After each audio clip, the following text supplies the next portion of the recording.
Many in this city have heard about his work on television in 2 countries, and Mr. Emma is gonna lead us in a journey. Eh bien, bonsoir, goedenavond, good evening. Je m'appelle Mr. Emma, je suis journaliste fouineur. Je me filme en compagnie de mes amis architectes pour vous présenter des portraits d'architecture et d'urbanisme à Bruxelles sur Télé Bruxelles.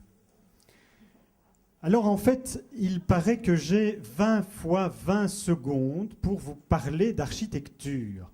Tiens, ça me fait penser au 9 du 9 2009 à 9h09 et 9 secondes. Il paraît que ça porte chance.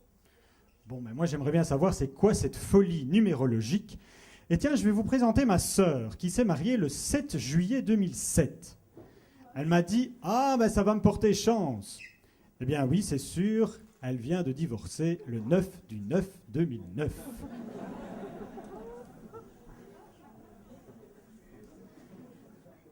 Voilà, alors bon, on va revenir quand même un peu à de l'architecture. Je me suis demandé si mes interlocuteurs me parlaient chiffres. Bien, je ne pense pas.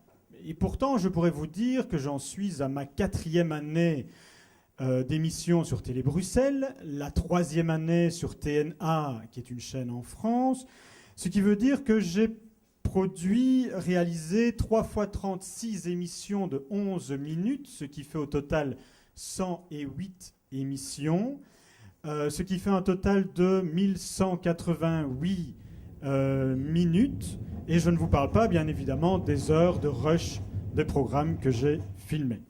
Non, les architectes ne me parlent pas de chiffres, sauf peut-être lorsqu'il s'agit de projets phares ou de mètres carrés de bureaux. Ah ben oui, savez-vous qu'il y a 1 million de mètres carrés de bureaux vides à Bruxelles? Oui, 1 million de mètres carrés de bureaux vides à Bruxelles. Alors, l'ancienne secrétaire d'État à l'urbanisme a freiné les projets de construction de mètres carrés de bureaux. Du coup, eh bien, l'Europe a décidé de multiplier par 4 le nombre de mètres carrés dans son enclos loyal. Alors, pourquoi me direz-vous? Allez savoir, je n'en sais rien. Mais justement, l'autre jour, je rencontrais un promoteur immobilier et il me disait que dans ces temps de crise, il valait mieux freiner ses projets de construction de bâtiments, de bureaux, et il valait mieux attendre. Alors je lui ai dit, tiens, qu'est-ce que tu vas faire avec ton projet de building que tu as dans tes cartons? Et là, il m'a répondu, ah, ça, je vais le construire, c'est bien trop important. Allez comprendre. Bon, je vois que vous n'en avez pas encore assez de chiffres, alors je vais vous parler de la gare de Liège de mon ami Santiago Calatrava, qui est un homme, je dois dire, tout à fait adorable et extrêmement cultivé. Alors, quelques chiffres. Eh bien, figurez-vous que la gare devait coûter 322 millions et nous sommes passés à 437 millions d'euros, dont 312 pour la gare et le reste pour les aménagements ferroviaires. Alors, comparons avec la gare d'Anvers, qui, elle, a coûté 404 millions d'euros. Et si l'on inclut l'aménagement ferroviaire, on va passer à 775 millions d'euros. Donc, quelque part, pour Liège, c'est de la bagatelle. Liège, la gare de Liège, c'est 11 000 tonnes d'acier. C'est bien plus que ce qu'il y en a à la Tour Eiffel. C'est également 32 000 mètres carrés de vitrage, et tout ça en 10 ans de travaux. Bon, je vous parle de tout ça parce que j'étais là hier, à l'inauguration du spectacle de la gare de Liège, du spectacle de Franco Dragon, de son spectacle à 650 000 euros. Et ses 150 comédiens, 70 figurants et plus de 200 costumes.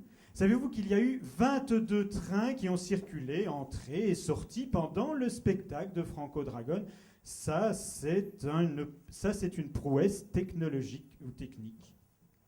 Bon, je pourrais également, si vous le désirez, vous parler des sujets qui fâchent. Par exemple, l'aménagement de la place qui est devant la gare, ou encore le bras de Meuse, que Santiago aimerait bien construire, les expropriations des habitants. Mais bon, on pourrait vous parler également de la non-décision entre la ville de Liège et la SNCB pour se mettre d'accord.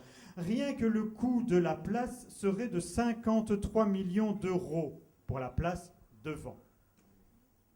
Bon, revenons à nos moutons. Je vous ai dit que ça fait 4 ans que je produis, réalise et filme et anime cette émission d'architecture sur Télé Bruxelles avec une technique de réalisation qui m'est propre. Tout simplement, je tiens la caméra à bout de bras et je me filme.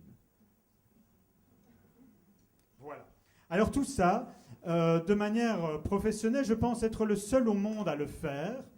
Il faut dire que j'aime être un peu différent des autres. Mon tout premier site était de biais. C'était le seul site de biais au monde également. Alors Nelson Sullivan, eh bien, c'est le type qui m'a inspiré pour ma technique de réalisation. Nelson a filmé la fin de sa vie dans les années 80 à New York. Vous pourrez trouver ses œuvres sur Internet. Et en fait, à l'époque, j'avais produit imaginé une émission pour Arte qui s'appelait Les Nuits de la pleine lune. Et c'est là que j'ai connu Nelson Sullivan. Bon, mon interlocution se termine. Je vais donc vous dire que je produis toutes ces émissions avec 4 200 € qui me sont offerts par la communauté française de Belgique. Merci. Mais si vous aimez l'architecture et si vous avez encore envie de voir des émissions de flux, eh bien n'hésitez pas, je cherche des sponsors. Et ça, c'est Vincent Pérez, mais ça c'est parce que Emma se filme également avec ses amis People pour le site misteremma.com. Merci.